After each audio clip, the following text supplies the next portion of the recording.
Chenani assembly election में जो धांधलियां हुई है उसके सबूत एक एक करके बाहर निकल रहे हैं। हमने पहले इस बात की पुष्टि की थी और इस बात को मीडिया के सामने कहा था कि बहुत बड़े पैमाने के ऊपर धांधली करके भारतीय जनता पार्टी के कैंडिडेट को जिताया गया है और अमित शाह खुद चनैनी में गया था और वहां सारे अधिकारियों को इस संबंध में डायरेक्शन दी गई थी। अब देखिए, शुरुआत अगर हम करें, ये 2 एफिडेविट है जो चनैनी के बीजेपी के एमएलए ने भरे हैं और दोनों में अलग अलग जानकारियां हैं। एक एफिडेविट तो आधा अधूरा है बिल्कुल और उसमें जो भी जानकारी मांगी गई थी वो नहीं दी गई है, तो उसको रिटर्निंग ऑफिसर ने दोबारा बुलाया कैंडिडेट को और ये कहा कि अपना फॉर्म जो है वो भरो और ठीक से भरो, और जो आपने इसमें छुपाया है, और पहले एफिडेविट में ये कहा गया था कि उसने कोई भी सरकारी क्वार्टर नहीं लिया है, लेकिन दूसरे एफिडेविट में कहा कि उसने 2 सरकारी क्वार्टरों के ऊपर जो है वो रहता रहा है, और उसके बारे में जो जानकारी मांगी गई थी उसमें वो लिखता है कि उसको कहा जाता है कि क्या आपने रेंट दिया है इन क्वार्टर्स का, तो वो कहता है नॉट एप्लीकेबल, यानी कि बिजली जो रेंट है उसका मकान का रेंट है या बिजली का रेंट है या पानी का रेंट है, वो कहता है नॉट एप्लीकेबल। जब आप एक सरकारी मकान में रहते हो तो ये आप कैसे लिख रहे हैं कि आपके साथ रेंट के साथ आपने कोई लेना देना ही नहीं है। इतनी सी बात मालूम नहीं हो सकी उसको, ना तो वहां नेक्सर लगाए गए थे जो एफिडेविट अपलोड किया गया दूसरी बार भी, और ये भी नहीं मालूम है जब सरकारी क्वार्टर लिया हो तो रेंट के साथ लेना देना होता है, रेंट देना पड़ता है भाई।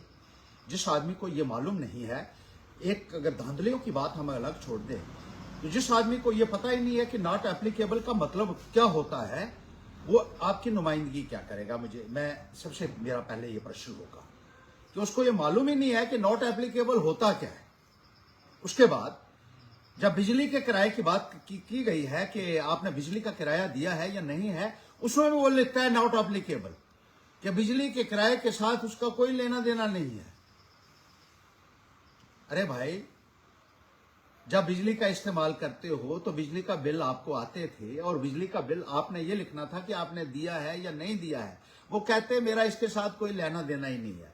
पानी के बिल की बात हुई है और उसमें भी जवाब देना था, तो वहां भी नॉट एप्लीकेबल लिखा हुआ है। यानी पूरा का पूरा फॉर्म जो है वो अपने आप में एक नमूना है जो सारे हिंदुस्तान को दिखाया जा सकता है कि एक एमएलए किस तरीके से अपना फॉर्म भर रहा है और किस तरीके से अलग अलग एफिडेविट देके और कंट्राडिक्टरी इंफॉर्मेशन देकर अपना खुद का उपहास बना रहा है। इतनी छोटी सी बात जिसको मालूम ना हो वो किस तरीके से नुमाइंदगी करेगा। सबूत तो बहुत हैं धांधलियों के। शराब जो बांटी गई है, जो पैसा बांटा गया, जो मशीनों के साथ हेराफेरी की गई है, उसका तो हमने एक रिकॉर्ड बनाया है। ये छुपाया जा रहा है हमसे, बहुत सारी इंफॉर्मेशन छुपाई जा रही है। एसडीएम जो रिटर्निंग ऑफिसर था चनैनी का, उन साहिबान को मैंने कहा कि आप बताइए कि आपने ये एफिडेविट किस तरीके से एक्सेप्ट किया है, जबकि पूरे हिंदुस्तान में इनकम्प्लीट एफिडेविट आज तक किसी भी कैंडिडेट का एक्सेप्ट नहीं हुआ, और कैसे आपने इसको अलाउ कर दिया इलेक्शंस के लिए।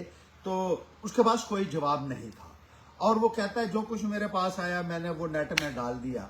जब नो ड्यू सर्टिफिकेट ही नहीं लगे हैं, जब एफिडेविट इनकम्प्लीट है और कैटेगोरिक इंस्ट्रक्शन है इलेक्शन कमीशन ऑफ इंडिया की कि अगर आपका एफिडेविट कहीं भी इनकम्प्लीट है और कॉलम्स वेकेंट रखे गए हैं तो आप इलेक्शन लड़ ही नहीं सकते।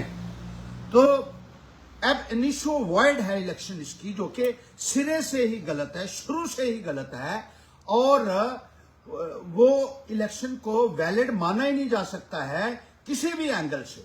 और उसके बाद न केवल एफिडेविट्स में आपने कागजों में धांधली की, बगैर एफिडेविट्स के जो है फॉर्म जो लगा हुआ है, वो कहता है मेरे पास यही फॉर्म आया है जो मैंने अपलोड किया है, और अगर तुझे ये मालूम था कि ये जो नो ड्यू सर्टिफिकेट जो मैंडेटरी है इलेक्शन कमीशन ऑफ इंडिया की डायरेक्शंस के मुताबिक, जब वो लगे ही नहीं है तो तूने कैसे फॉर्म लिया।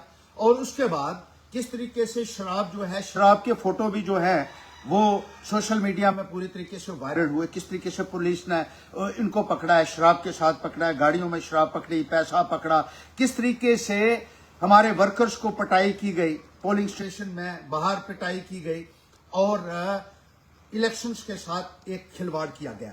मैंने जब ईवीएम्स को, वीवीपैट्स को और कंट्रोल यूनिट को मिलाने की बात कही तो ये कहने लगे कि इसकी फीस लगती है और फीस का हमें मालूम ही नहीं है।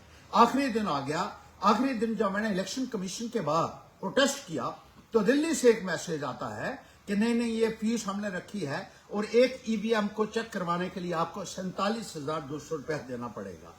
किस तरीके से रोका जा रहा है हमें इलेक्शन में धांधलियों की वेरिफिकेशन करवाने के लिए। इनको मालूम है कि इनके पास पैसे नहीं होंगे और कोई भी इतना पैसा नहीं खर्च सकता है कि 150-200 ईवीएम मशीन्स को 47,200 रुपए के हिसाब से ये चेकिंग करवा ले। लेकिन मैं आपको बता देना चाहता हूं, जो जो लोग इस धांधली में शामिल हैं उनका मैं पर्दाफाश करूंगा और पाए तकमील तक इस फ्रॉड को ले जाऊंगा और पूरी तरीके से उनको एक्सपोज करूंगा जो लोग इस धांधली में शामिल हैं और जिन्होंने जमहूरियत का गला घोंटा है, जिन्होंने जमहूरियत के साथ इतना गंदा और इतना भद्दा मजाक किया है। इसका जवाब देना पड़ेगा तमाम अधिकारियों को और कैंडिडेट को भी, जिन्होंने कल्यूजन के साथ, मिली भगत के साथ इतना बड़ा फ्रॉड जो है वो किया है, लोगों की भावनाओं के साथ फ्रॉड किया है। ये मुझे इलेक्शंस में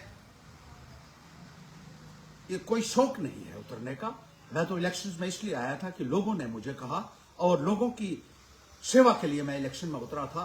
लेकिन ये लोगों ने इतनी धांधल की है, इतनी धांधल की है और किस तरीके से तथ्यों को छुपाया। और सबसे बड़ी बात यह है कि जो आदमी एक सिंपल सी दरख्वास्त लिखना नहीं जानता है, जब मैंने पहली बार एमएलए बनाया तो दरख्वास्तें में लिख के देता था, एप्लीकेशन लिख के देता था, सवाल बना के देता था। और आज कोई शख्स ऐसे एमएलए के पास जाएगा और अपनी व्यथा सुनाएगा तो वो एमएलए अधिकारियों के पास उस बात को कैसे रखेगा? अब कौन उसको लिख के देगा? ये एक बहुत बड़ा सवाल है मेरा उससे भी, और जिसने लोगों को धोखा दिया है। और सबसे बड़ी बात यह है कि उधमपुर में 4 एमएलए हैं। अब वो एमएलए भी क्यों लिख के देंगे बाकी 3 आपको दरख्वास्त? क्योंकि रामनगर का जो एमएलए है वो तो बेचारा चीफ मिनिस्टर को तो प्रेसिडेंट ऑफ इंडिया कहता है, वो तो भूल जाइए, आपको उसको कोई मालूम होगा। इस कैंडिडेट ने इतना प्रचार किया है कि वो कभी भी जो है, मुझे नहीं लगता है कि कभी भी तुम्हें एक लफ्ज भी कहीं लिख के देंगे दरख्वास्त का।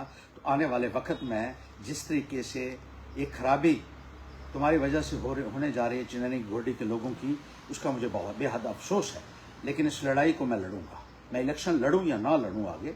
लेकिन जो फ्रॉड हुआ है, क्योंकि श्री कृष्ण ने भी कहा है कि गलत को करना और गलत को बर्दाश्त करना दोनों पाप है। ना मैं गलत करता हूं, ना मैं गलत को बर्दाश्त करता हूं।